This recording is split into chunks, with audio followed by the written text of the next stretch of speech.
Buenos días. Durante todo el evento N hemos presenciado varias conferencias sobre la importancia del contacto con la naturaleza para la salud física, la salud mental y la salud espiritual y social de las personas.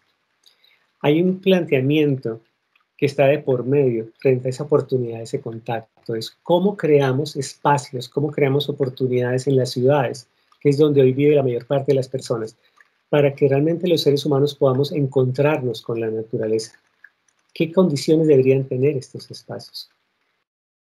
De acuerdo con Carl Jung, la neurosis de nuestro tiempo depende exactamente de esa desconexión con nuestra ancestralidad, la desconexión con las fuerzas del inconsciente, la desconexión con el instinto, la separación entre la razón y el inconsciente.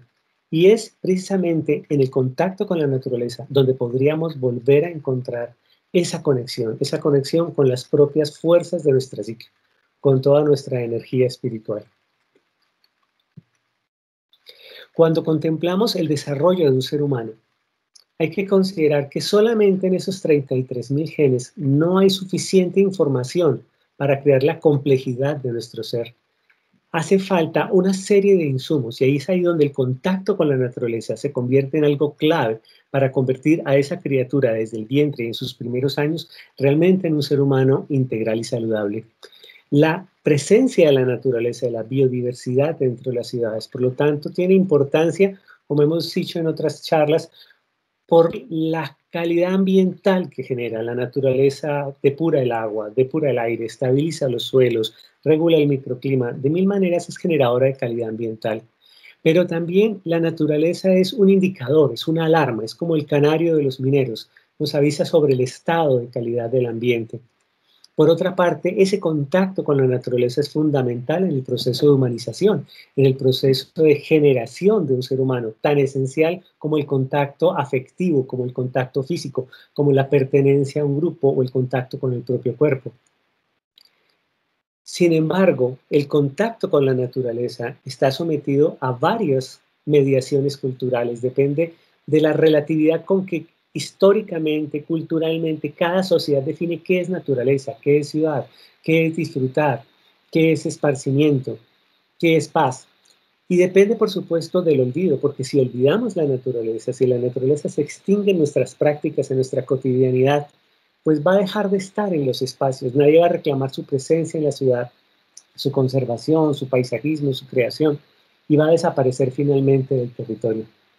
Por lo tanto, a la hora de hablar del valor de los espacios libres, es importante tener en cuenta esa relatividad cultural. Crear espacios de naturaleza en la ciudad tiene dos tareas. Por un lado, es esa tarea grande de crear físicamente los espacios, reservar el suelo, diseñarlos, dotarlos, equiparlos, reverdecerlos, administrarlos. Es una tarea titánica. Pero aún si tenemos esos espacios, ¿qué pasa si la naturaleza no tiene un espacio en la imaginación de las personas, en la cotidianidad de las personas, en sus prácticas, si no es percibida como algo seguro, como algo agradable, como algo necesario? Esos espacios, aunque existan, se perderían. Esos espacios podrían estar vedados, podrían ser simplemente reservas naturales, pero el ser humano está totalmente desprovisto de naturaleza. Por lo tanto, está el otro trabajo, que es cómo creamos espacios en la imaginación, espacios en la comunicación, en el discurso y en nuestras prácticas y cotidianidad para encontrarnos con la naturaleza. Desde el punto de vista de la creación de los espacios, hay muchas alternativas de espacios urbanos con naturaleza, desde las áreas protegidas, los jardines botánicos, los parques urbanos, corredores ecológicos, corredores lineales. Hay muchas formas. En estos espacios se pueden desplegar diferentes alternativas de naturalidad, desde la naturaleza virgen, utilizando una escala de la UICN, hasta los sistemas más transformados, más artificiales. Y cada uno de esos espacios es válido, cada uno de ellos ofrece una experiencia distinta, oportunidades distintas para distintos grupos humanos con distintas necesidades, y también se cumplen allí funciones ecológicas diferentes. Sin embargo, existe una tendencia a aislar la ciudad de la naturaleza. Hay una rémora cultural en el percibir los espacios de la ciudad y de las personas separados de los espacios de la naturaleza, bien sea porque se percibe la naturaleza como peligrosa para las personas o se percibe a las personas como peligrosas para la naturaleza. Y en lugar de manejar estos riesgos, se crean esos espacios solo de lo ordenado, solo de lo artificial, solo de lo concreto, y otros espacios totalmente aislados donde se deja para el caos, el riesgo, la naturaleza, todo lo que es blando, húmedo e impredecible.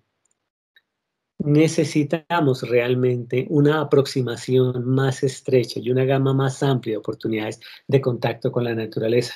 Por lo tanto, hay que pensar en tener espacios en toda la gama de artificialidad y tener espacios en toda la gama de naturalidad.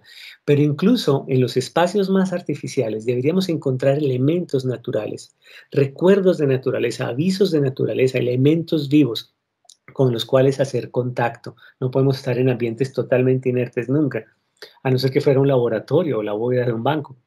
Pero también en los espacios verdes, incluso en los espacios más naturales, debe haber elementos de la presencia humana, elementos de uso, elementos de interacción con los cuales podamos acceder, con los cuales podamos comunicarnos, con los cuales podamos hacer presencia, integrarnos y disfrutar.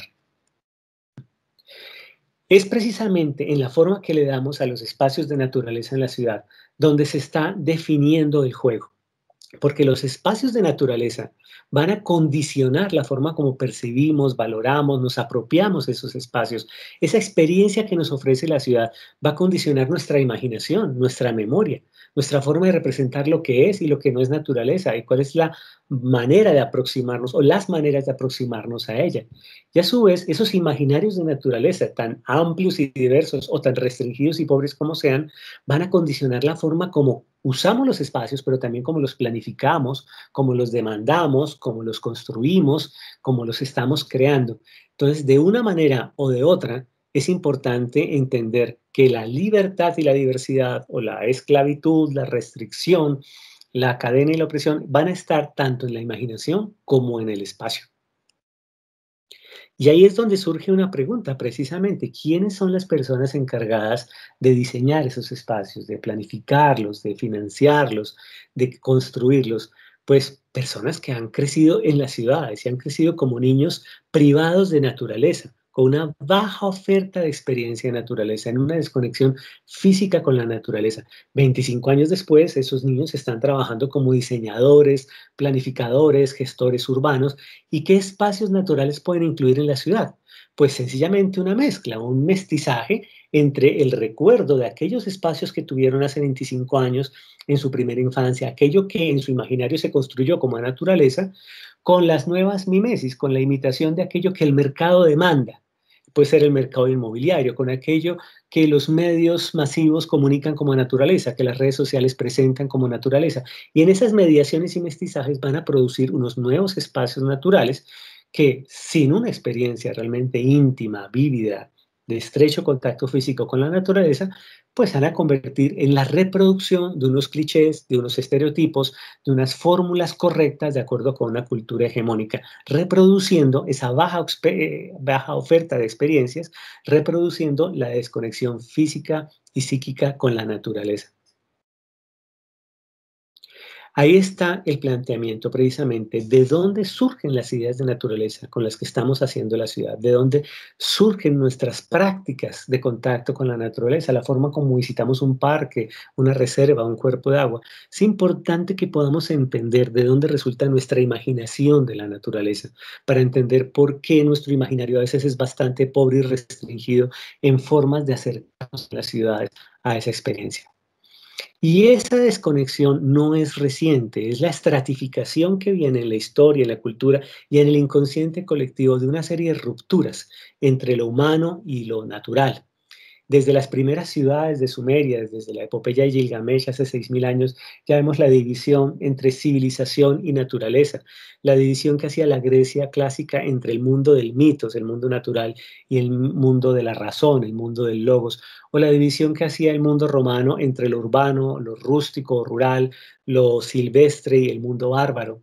Y así, todas estas divisiones entre el mundo del ser humano y de la sociedad, como lo racional, lo ordenado, lo predecible, lo seguro, y el mundo natural, generalmente presentado como lo salvaje, lo sucio, lo oscuro, lo caótico, pasan por la Edad Media y el Renacimiento, y en la Ilustración se consuma como esa gran separación que se da entre el mundo racional el mundo de lo humano, lo social, lo intelectual, lo cultural, y al otro lado, lo salvaje, lo irracional, lo animal, lo natural. Y esa división nos parece muy, muy natural hoy en día, pero es heredada de la Ilustración y llega hasta hoy en todas las formas de separación de ver la naturaleza simplemente como un recurso para el desarrollo o verla como un obstáculo para el desarrollo, pero siempre algo externo. Y cuando la tratamos de rescatar como naturaleza víctima, como naturaleza asistida en los discursos, por ejemplo, del ambientalismo, o el conservacionismo, sigue siendo algo externo, algo remoto, algo ajeno, y se perpetúa de esta manera todos los discursos imaginarios de un ser humano escindido, extraído, desterrado de la naturaleza. Y estos discursos pues han ido fluyendo a través de imágenes, a través de conceptos, de términos, en diferentes momentos de la historia, hasta llegar a condensarse en cada cultura local. Y hoy con la globalización pues se homogenizan una serie de imaginarios de qué es un parque, qué es una zona verde, qué es una reserva natural, qué es hacer turismo de naturaleza. Y esos imaginarios con sus clichés y sus estereotipos, se van naturalizando y van decantando incluso en las normas y en los planes urbanos. Y así tenemos pues una serie de imaginarios, desde imaginarios sensibles que nos colocan dentro de la naturaleza, somos parte de la naturaleza en la medida en que la sentimos y la imaginamos, hasta las grandes divisiones de nos sirve la imaginación para conocer a la naturaleza como un ente externo, hasta llegar a los imaginarios convencionales, donde ya la naturaleza es algo secundario, accesorio, que está en la órbita de la racionalidad y de la cultura. Hay que entender, para poder realmente liberarnos de esos condicionamientos, o al menos relativizarlos, que todas estas ideas surgen de unos arquetipos, de unas formas básicas innatas de conocimiento del mundo que hay en nuestros genes y finalmente en nuestra mente. Y esos arquetipos se van a expresar en una serie de mitos sobre la naturaleza. Hay unos mitologemas o mitos básicos universales sobre la relación de lo humano con la naturaleza y eso condiciona los imaginarios y los discursos que vamos construyendo en distintos campos sociales, en el campo del ambientalismo, que es conservación, que es medio ambiente, que es protección, en el campo del urbanismo, que sería paisaje, que sería zona verde, que sería espacio libre, pero también en el campo de la publicidad, del turismo, que es recreación, que es turismo de naturaleza. Estos mitos básicos que están condicionando nuestros discursos, nuestros imaginarios, podrían resumirse en 8 grandes grupos. Están los mitos satánicos, donde la naturaleza es oscura, es el dominio de la noche, del caos, de la enfermedad, del desastre, es la caída del ser humano en el abismo, en el caos, es la tentación. La naturaleza entonces es el mundo de lo prohibido, es el mundo del pecado, del caos, de la muerte y el castigo. Pero también están los imaginarios fáusticos, donde la naturaleza es una sustancia de la magia que hace el conocimiento humano, de la ciencia, de la tecnología. Es el imaginario del triunfo de la razón sobre la naturaleza como mera sustancia dúctil entre sus manos. O los imaginarios edénicos, que vienen de esos mitos del lugar puro, prístino, perfecto y divino del origen al cual se debería retornar, al cual los puros de corazón podrían retornar. O los imaginarios titánicos, que vienen de todos esos mitos donde la naturaleza es el gran adversario del heroísmo humano, del ingenio humano, y la historia se ve como una hazaña contra la naturaleza, por encima de la naturaleza, ¿no? El vencer los límites que la naturaleza nos impone. O los imaginarios y mitos ibéricos, donde la naturaleza es la madre que nos nutre, es la diosa de la fertilidad o del eros, o los imaginarios dionisíacos, que hablan de la liberación del instinto, de la intimidad con nuestro ser animal, de la percepción sensual, de la riqueza sensorial, de los estados psíquicos alterados. O los imaginarios apocalípticos, donde la naturaleza es la aniquilación, donde es la aniquilación inminente, es la destrucción inevitable, y lo único que puede interponerse es el sacrificio, el holocausto, el hacer ofrendas a esas divinidades o a esas autoridades ambientales o a esos entes burocráticos. Y los imaginarios osiriacos, donde se habla de la resurrección, de la renovación del mundo, no solo de la primavera, de la regeneración de la sociedad, del volver a lo puro, de volver a lo natural, de restaurar y revigorizar la vida humana y el mundo. En medio de estos mitos, pues giran otra cantidad de relatos y en esos relatos encontramos todo, lo demoníaco, lo hermético, lo apolíneo, la Arcadia, los mitos de Hércules, los mitos de Prometeo, el mito de Ishtar y Artemisa, Los mitos silvánicos, están los mitos del eterno retorno de los estoicos o los mitos del encuentro final de las grandes fuerzas del Surban, y así, pero en el fondo tenemos unos 8 discursos y curiosamente es muy difícil que se diga algo nuevo, incluso en estas épocas donde se escriben miles de páginas sobre lo ambiental, siempre hay en el fondo una metáfora de naturaleza que está muy amarrada a los arquetipos y expresada a través de estos mitos básicos. Y ese condicionamiento no solamente viene desde afuera, desde la imaginación, sino también desde el espacio. ¿Cuál es nuestra posibilidad espacial de experimentar la naturaleza en las ciudades? Pues depende a qué distancia la tenemos. Cuando las ciudades son pequeñas y comienzan a crecer, las personas viven en la naturaleza, trabajan en la naturaleza está implícita y no hay un imaginario diferenciado de esto es la ciudad o esta es la aldea y esta es la naturaleza. No, hay un solo mundo donde uno es parte de esa naturaleza, donde la naturaleza es parte de la cotidianidad, es una experiencia inmersa, cotidiana. Luego las ciudades van creciendo y entonces la naturaleza ya se percibe sobre todo es en los trayectos, en ir de un punto a otro. Y entonces hablamos de una naturaleza ya un poco más distante, una naturaleza escénica. Y hay una experiencia cotidiana, pero la naturaleza está allí y aquí se está ampliando un mundo urbano, un mundo separado de la naturaleza. Y está luego una naturaleza todavía más distante, cuando la ciudad ya crece mucho y entonces a la naturaleza se va en ciertos momentos, al paseo de ollas, en el Vía Crucis, en la peregrinación, la visita a un santuario, y hablamos de unos rituales, y hay unos rituales de naturaleza. Entonces hablamos de una experiencia peregrina. Hay que peregrinar, hay que salir de un mundo poco natural para ir a visitar unos espacios de naturaleza. Y finalmente, cuando las ciudades se hacen muy grandes, muy pocas personas tienen un acceso cercano a una naturaleza rica, diversa, sensual, y todo lo que hay es una gran oferta de mensajes, de imágenes en medios, en redes, en impresos, y la naturaleza se hace una naturaleza virtual. Y la experiencia es una experiencia totalmente mediada. Eso no es una experiencia directa de naturaleza. En un análisis que hacíamos de Medellín, veíamos cómo a medida que pasaban las épocas, cada vez menos personas estaban cerca de la naturaleza. La línea verde representa el límite de la ciudad donde se podía tener contacto con la naturaleza y a medida que la ciudad crece, pues va superando esa línea roja que es cuando la naturaleza está a 1 kilómetro, a 10 minutos a pie con un niño en brazos o un niño de la mano y ya encontramos que en tiempos recientes una gran parte de la población de esta ciudad vive a una distancia en la cual ya no puede experimentar lo que es un paseo de olla, un paseo a una quebrada, la visita al río, experimentar de primera mano el sonido del viento en los árboles, qué es un bosque, qué es una montaña. Y todos estos términos ya se refieren a imágenes mediáticas. Ya se refieren a los estereotipos acuñados en los imaginarios sociales, no a la experiencia personal directa. Y es así como que va creciendo un mundo controlado, es un mundo del absoluto control, porque la naturaleza ya marginada, relegada o incluida en la ciudad, pero de una manera jardinada, diseñada, controlada, antiséptica, pues es precisamente la expresión de esa construcción de un mundo desde el ego. El ego construye el mundo desde el control, controlar el espacio, controlar el cuerpo de las personas, controlar la imaginación de las personas y sobre todo controlar todo lo que sea otro, todo lo que sea distinto, la naturaleza, los bárbaros, que son todas las personas diferentes de nosotros, y controlar los instintos, que es cuando nosotros mismos somos diferentes de lo que quisiéramos o debiéramos ser.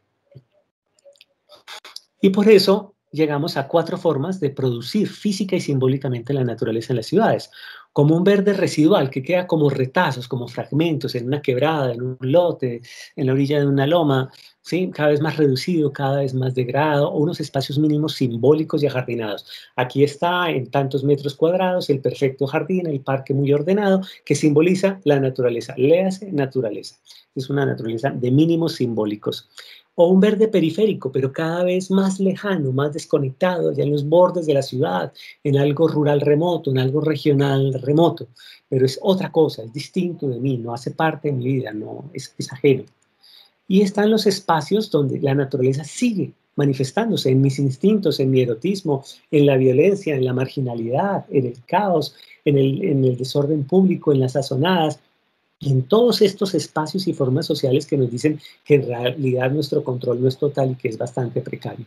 De esa manera hemos llegado a construir entonces 3 formas, 3 representaciones de naturaleza hechas de nuestra experiencia urbana de naturaleza.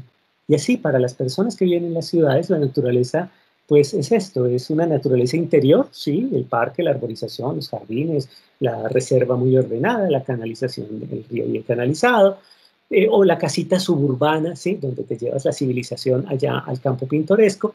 Esa es una naturaleza interior, domesticada. Y luego está esa naturaleza externa, ajena, remota, lo rural, la región, una reserva natural distante, ¿sí? Lo mediático, un documental de naturaleza, alguien mostrándonos allá unos animales en otro lugar, el Polo Norte. Los desplazados, porque son personas que vienen desplazadas por el conflicto, o los inmigrantes que llegan, pero vienen de otro lugar, vienen de afuera del mundo civilizado, vienen de fuera de nuestro pequeño mundo ordenado en la ciudad, o están los bordes. Y sabemos que hay unas barriadas pobres, informales, y que hay problemas, que hay criminalidad, el caos vive en el borde. Y finalmente eso nos lleva a la visión patológica en la naturaleza, cuando la naturaleza es ese patos, ese caos que surge de repente rasgando los tejidos de ese orden precario. Entonces está la sexualidad que sigue presentándose de diferentes formas en la ciudad, está la muerte que se presenta de una y otra forma, a veces de manera violenta en las ciudades, está el agua como que nos recuerda con sus desbordamientos, sus crecientes, la fuerza de la naturaleza que no reconoce los límites humanos, la informalidad, todas las maneras de informalidad, los desastres naturales, los indigentes, todas estas cosas que son el otro, lo distinto, lo anormal, lo anómalo, ¿sí? Lo contingente, que nos recuerda que ahí está el caos, la naturaleza no ha sido desterrada de nuestras vidas. Y con esto llegamos pues a unas prácticas donde se amalgaman los mitos. Entonces tenemos representaciones fáusticas de la naturaleza en la forma de hacer nuestras ciudades, con esa estética prohibitiva, con esa tecnocracia que hace magia para hacer mejores nuestras vidas y nuestras ciudades, con esos lemas de ciudades innovadoras. Tenemos unos imaginarios satánicos donde todavía vemos al diablo en los rincones oscuros sin alumbrado público, en las quebradas, en la sombra de los bosques, en las barriadas periféricas, en la gente que es de otra raza, de otra cultura, de otro acento. Ahí está la amenaza. O los mitos osiriacos, cuando vemos en la naturaleza todo un símbolo de regeneración de las costumbres, sí, de un volver a los principios, de una limpieza, sí, una renovación de la sociedad. O los mitos edénicos, donde decimos, ok, vamos a crear un paraíso, el mundo perfecto, donde ni siquiera podemos entrar nosotros, y hablamos de esas reservas intangibles, de esos santuarios naturales donde nadie lo puede tocar, pero somos felices pensando que allá todavía existe el paraíso y es posible. O los imaginarios titánicos, cuando seguimos planteándonos la lucha entre el ingenio y el heroísmo del ser humano frente a los límites y las fuerzas de la naturaleza. En los imaginarios ibéricos, pues tenemos todos esos imaginarios femeninos, todas esas formas vulvares, todas estas formas del seno femenino, estas representaciones maternales de regazo, de nutrición, pero también del encierro, de ese encierro del abrazo materno, de ese límite que nos impone la naturaleza. Y por supuesto los imaginarios apocalípticos que están a la orden del día con cada desastre natural. Lo que no encontramos en este discurso de naturaleza son los mitos dionisíacos, los imaginarios del placer, los imaginarios de la sensualidad. Y eso es muy diciente porque no hay ningún discurso de la naturaleza o del mundo que no sea una imagen, un discurso sobre el ser. De la forma como estamos viendo la naturaleza, excluyendo una cantidad de cosas y tratando de ordenar, controlar, dominar, castrar, recortar, sí, envolver en unos márgenes estrechos el resto, es una imagen de lo que estamos haciendo con nuestro ser individual y colectivo. Y de esa manera hemos desterrado de nuestras vidas y de nuestras ciudades la naturaleza silvestre, la naturaleza lúdica. ¿Dónde está esa naturaleza donde tú realmente puedes hacer una conexión de tus fuerzas instintivas con la naturaleza cósmica, como dice Jung? ¿Dónde está la licencia al desenfreno? ¿Dónde está esa posibilidad de los estados alterados? ¿Dónde está el espacio de lo lúdico? ¿Dónde se ejerce el erotismo que no tiene ni cánones ni fines socialmente sancionados? ¿Dónde está el derecho al ocio y al absurdo? ¿Dónde está el éxtasis sensual? Estas cosas nos asustan, nos hacen ver distintos a nosotros mismos frente a nuestros propios ojos. No queremos mirar ese espejo y hemos desterrado ese espejo, esa naturaleza, la hemos sacado de nuestras ciudades y no son así. No ofrecen esto los espacios naturales en nuestras ciudades. En cambio, sí abrazamos la parte dionisíaca de nuestra psique, en un desequilibrio que excluye excluye lo dionisiaco y abraza lo apolíneo, las formas perfectas, la ilusión de una naturaleza armónica, completa, donde cada ser y cada cosa ocupan su lugar y son perfectamente imperecederos, inmarcesibles y completamente predecibles. Esta es la proyección de naturaleza, ¿sí? Totalmente educada, domesticada y reprimida de una sociedad violenta, de una sociedad represiva, que está consagrada a los valores pequeñoburgueses, el orden, la higiene, la moral, el progreso, obsesionada con el orden, con la limpieza, ¿sí? Y todo es lo que nos lleva a una vida lejos del espíritu, lejos de las fuerzas de la naturaleza que somos nosotros mismos. Estamos hablando de un arte sin espíritu, ¿sí? De una vida sin profundidad, de una cotidianidad sin fuerza, sin vitalidad. ¿Cuál es la propuesta finalmente? Construir un nuevo mito, enriquecer nuestros imaginarios de naturaleza y enriquecer esos espacios, pero también enriquecer nuestra imaginación y enriquecer las posibilidades de qué prácticas, qué cotidianidades, qué formas podría tener nuestro contacto con la naturaleza. Desde dónde podríamos romper un poco los condicionamientos o relativizarlos. Desde la exploración de los contenidos míticos y simbólicos del inconsciente. Repasemos nuestros mitos, exploremos nuestros sueños desde el diálogo con los distintos imaginarios y relatos del territorio, el imaginario afro, el imaginario indígena, los imaginarios femeninos, la visión de los niños, la visión de nuestros viejos. Esa diversidad de naturaleza refleja también la diversidad de modos de ser humano, la diversidad de mundos que hay en el mundo. Desde la observación empática e inmersa en la naturaleza de Antioquia, de cualquier región.